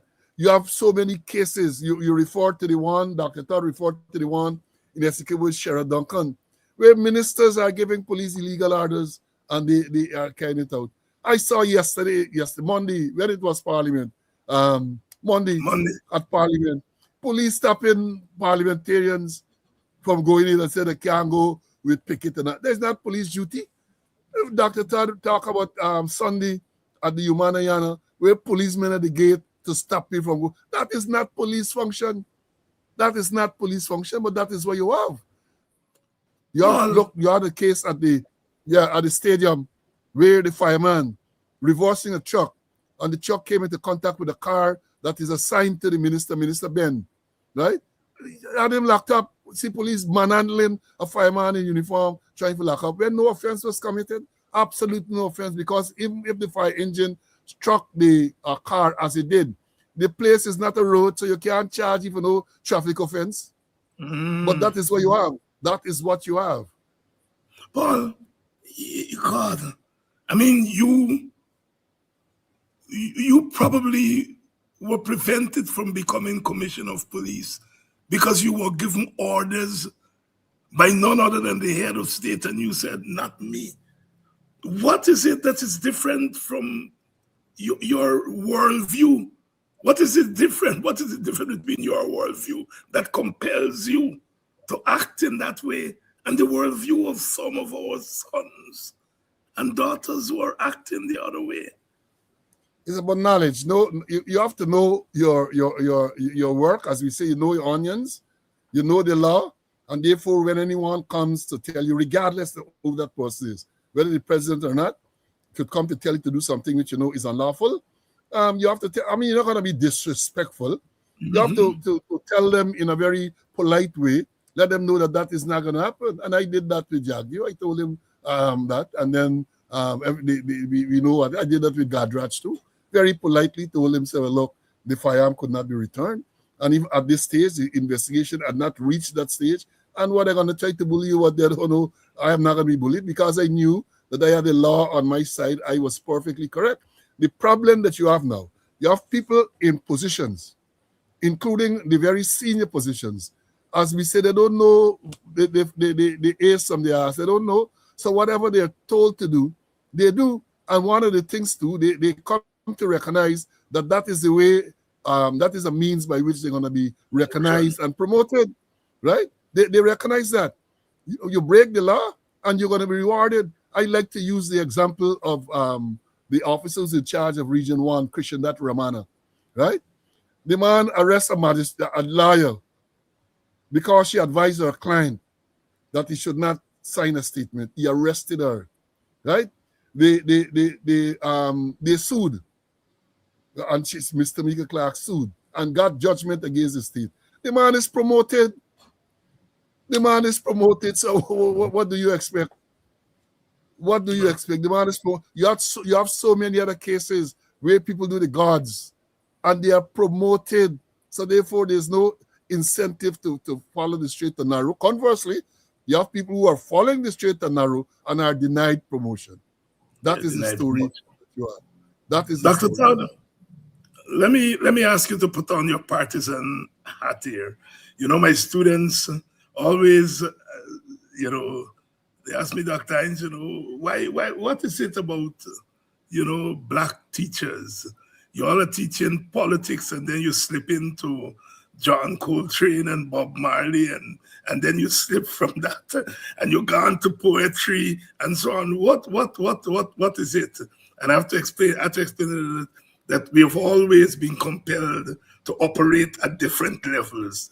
And here tonight, I mean, you, the policeman, the lawyer, the teacher, I want you now to, as the activist, tell us, we've seen the APNU very active, along with WIN and even the Forward Guyana movement, but I will leave it for them when they come on the show to talk about their thing. What is the message of the APNU? You all have been out there as we go forward with this issue, because we heard Nandla last night, and I'm going to deal with him eventually, said that we were gyrating in the National Assembly, and we were beating drums. We didn't have any drum there, but you hear what the man said? We were gyrating, and we were beating drums. He's speaking to the African, and he's deriding the African. We walk with rhythm. We talk with rhythm. We ain't gonna get thing to dance. We were demonstrating, and if we demonstrate with rhythm, God bless me with it. But what the man is saying, that we were being lawless, and he's invoking the drum, which is sacred. But anyhow, I gonna deal with that on another program. But so we saw the demonstration in Parliament. We saw demonstrations also outside of Parliament. You all are, calling for the ministers to go as we move forward in the next couple of days, talk to our people about how we are moving.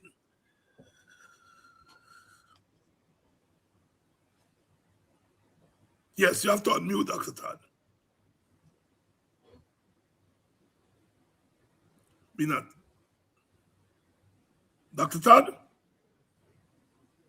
We're not sure whether he's hearing us. Thank you. Yes, go ahead. Thank you, Dr. Hines. Dr. Hines, I believe our position is very, very clear. And we support every right-thinking Guyanese who hold the same view that the government is responsible for this tragedy. And we will not support government attempting to have scapegoats or persons to throw the blame on. The murder is a wrong charge. And we are saying that it is the government's conduct and actions which has caused this tragedy. We are saying that this murder charge, which has been thrown upon these Guyanese persons, we are saying, all Guyanese, your eyes must be open. I know, Dr. Hines, you have a lot of the old slogans and jargons and to really let the people know that you got to open your eyes and see that this is a government that is prepared to throw you under the bus when anything goes wrong. You better start opening your eyes now.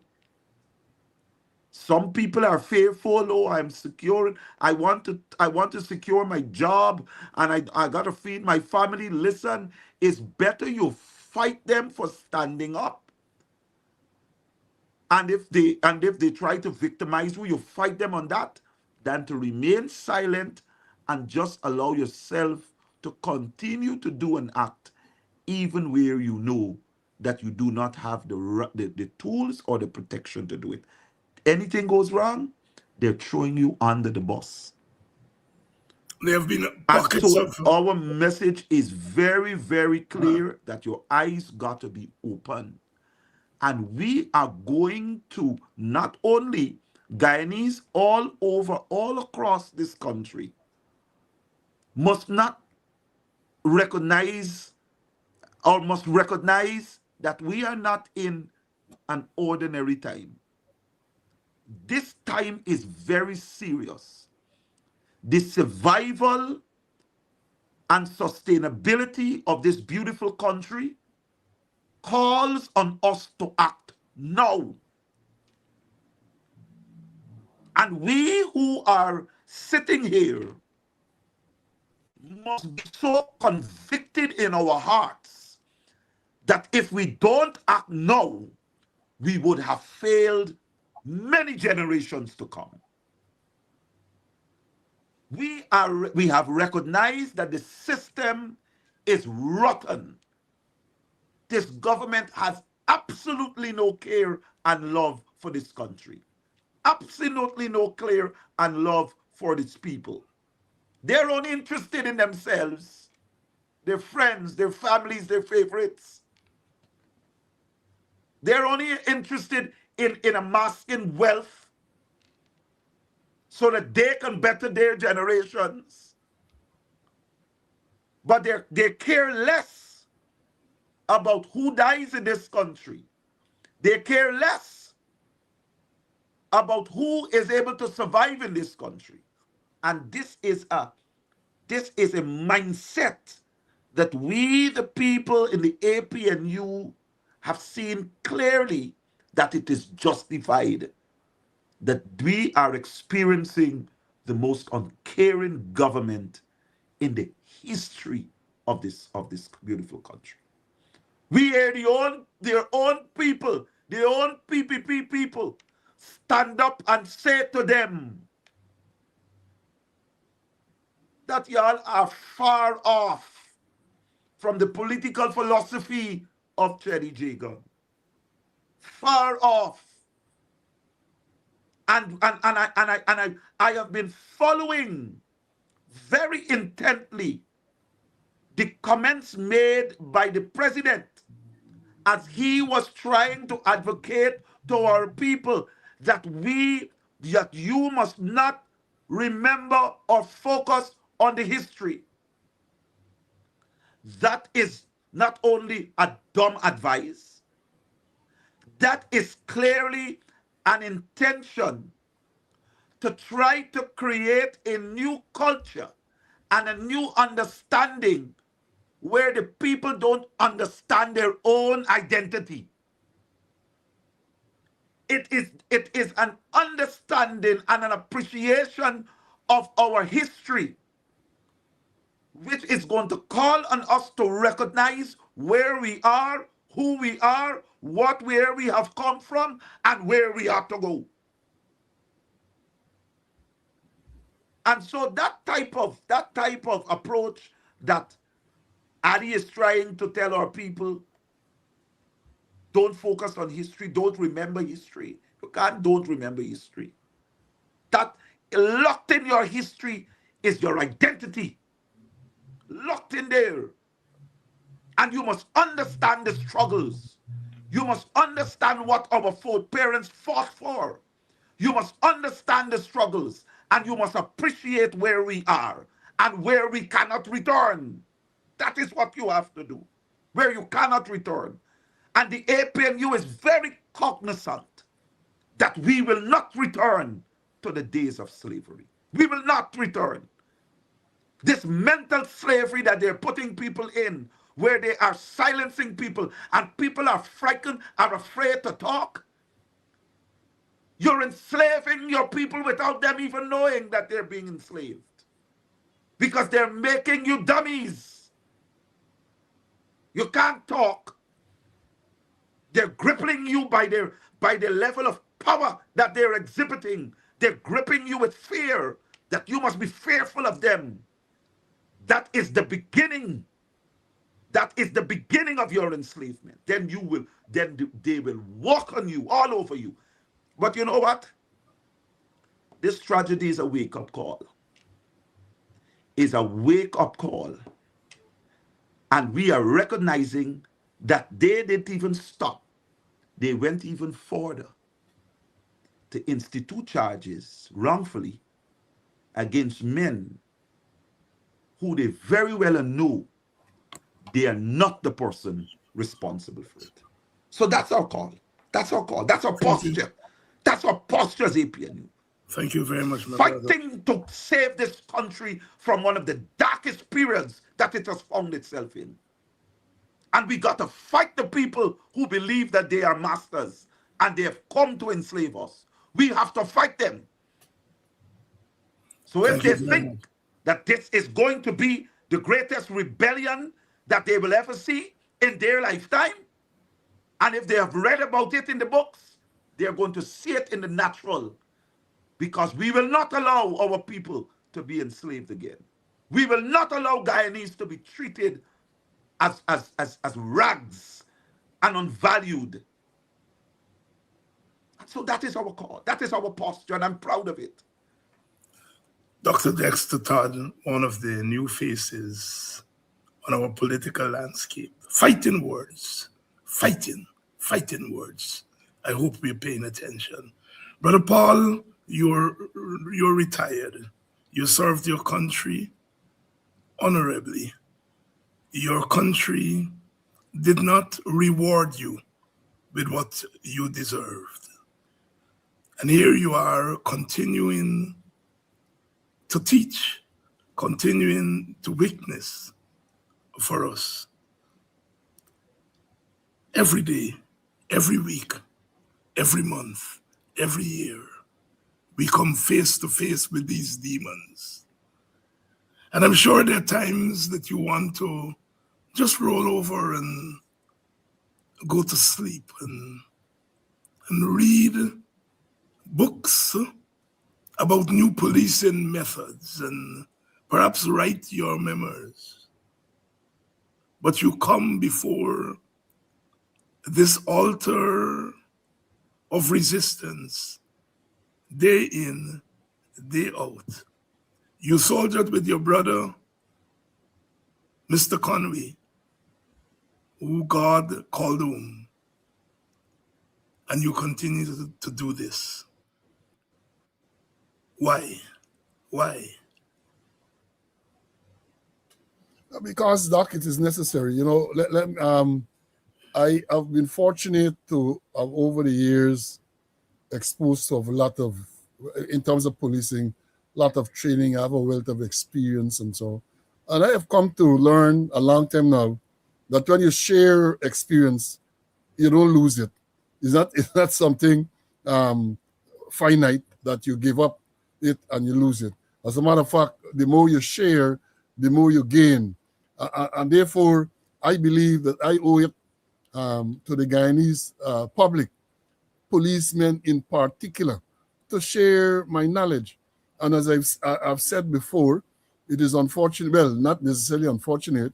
The method might be unorthodox. And the reason why the method is unorthodox is because I am considered a person non grata.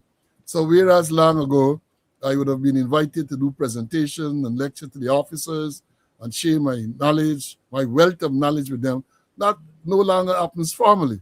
So I'm using my own forum to make sure that the knowledge is shared.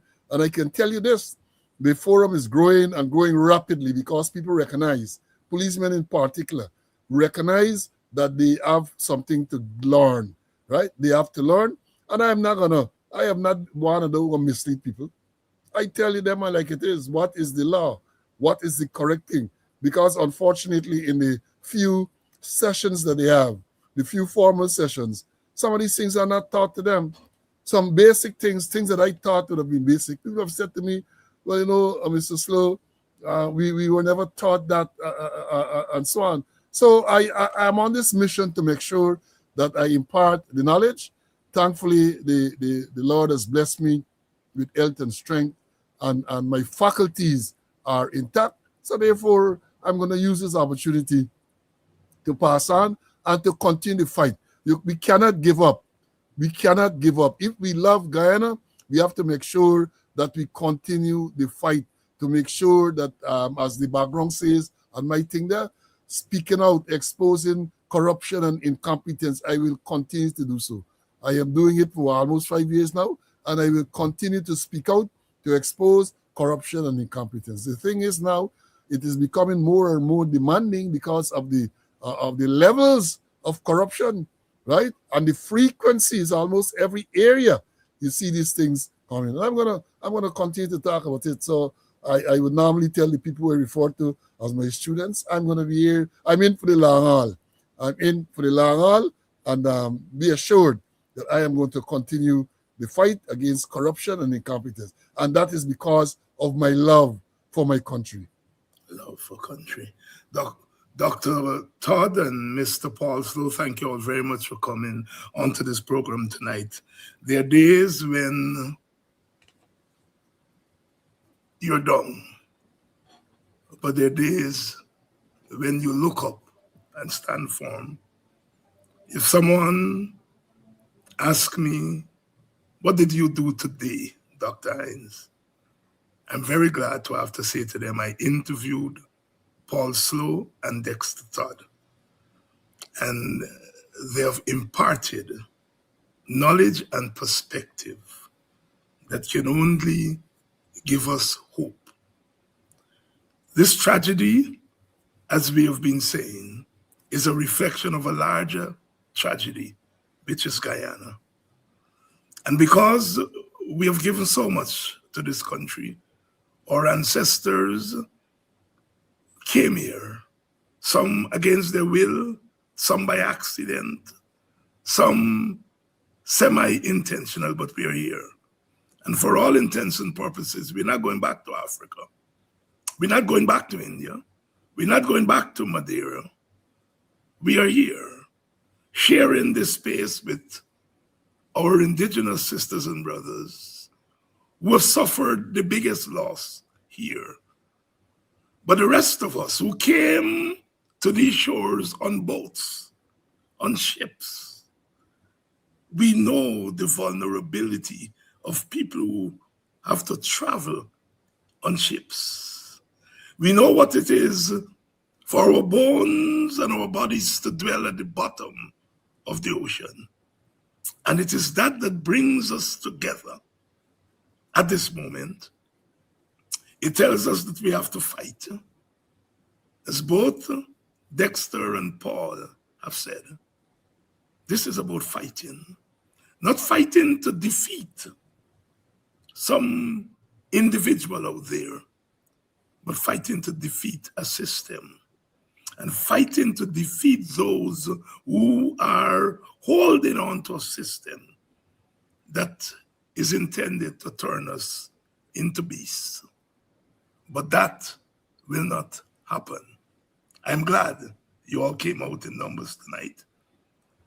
And I keep speaking about the sense of duty that I see from this audience and audiences. Dr. Todd will speak on Mark Benchop, as he did a few nights ago. You speak on Mr. Last night you were on Conversation with Wilford Bork, and he will speak on Sherrod, and Paul will speak on his program, and he will speak on other programs. But you all will still come to listen to them on this program. You know why? Because you all understand something called perspective. We are a multi-perspective people. We know when we're on water, what to do. We know when we face fire, what to do. We know when we face judgment, what to do. We know when we face our gods, what to do.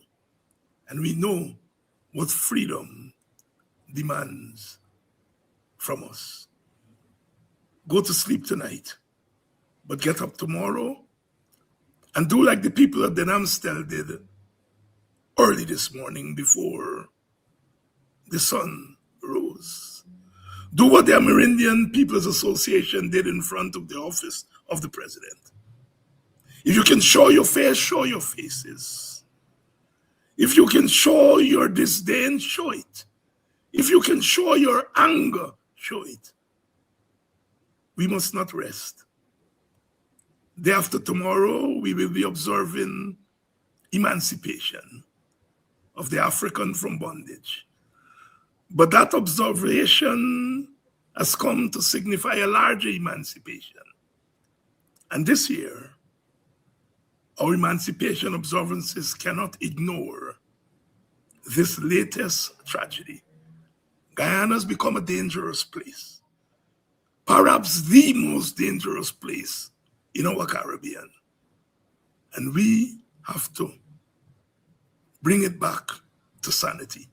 Good night, and thank you all so much for being with us. We come back tomorrow night for another edition of Politics 101, where we organize, we mobilize, and we witness for a better tomorrow.